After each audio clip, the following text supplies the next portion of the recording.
আপনারা কন্ট্রোলে থাকবেন। 14 ফেব্রুয়ারি এটা যিনি আমদানি করেছিল ইংল্যান্ড থেকে, এই লোকটা কিন্তু মুসলমানের নাম ছিল তার শফিক রহমান। সাংবাদিকরা প্রশ্ন করছে, আপনি তো শফিক রহমান, আপনি রেহমান লেখেন কেন? শয়তান জবাব দিয়েছে, রহমানের ভেতরে মৌলবাদের গন্ধ পাওয়া যায়, এই জন্য আমার নাম পরিবর্তন করে আমি রেহমান হয়ে গেছি।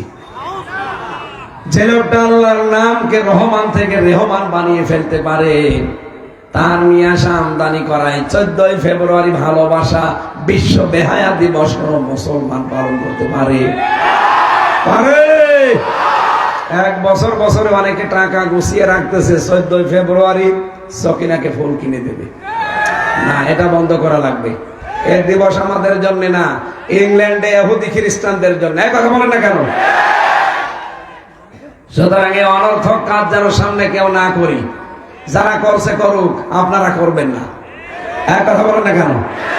কারা কারা করবেন হাত তোলেন তো।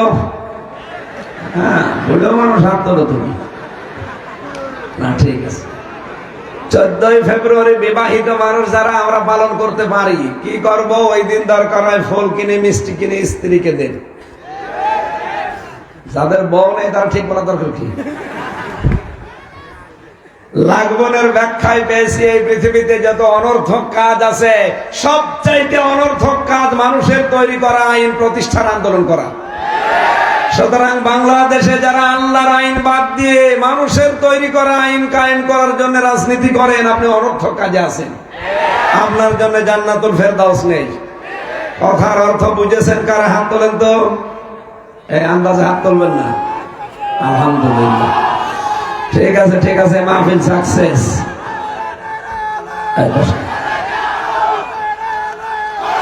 বসুন বসুন।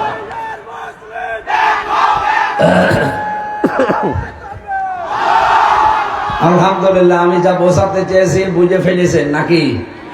অনর্থক কোন কাজে কথায় আমরা নেই।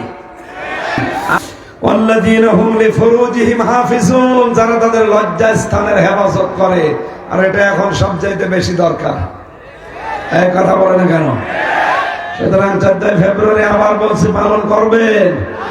কত মানুষ এই দিন যে ইজ্জত দেবে, ইজ্জত হারাবে আল্লাহ জানে। আমরা যেহেতু জান্নাতুল ফেরদাউসের অধিকারী হতে চাই, এই দরজা দিয়ে প্রবেশ করতে চাই, অবশ্যই অবশ্যই আমাদেরকে লজ্জা স্থান পবিত্র রাখা লাগবে। নিজের স্ত্রী বাদ দিয়ে অন্য কারো সাথে যাদের লাইন আছে, এই মুহূর্তে লাইন কেটে দিন।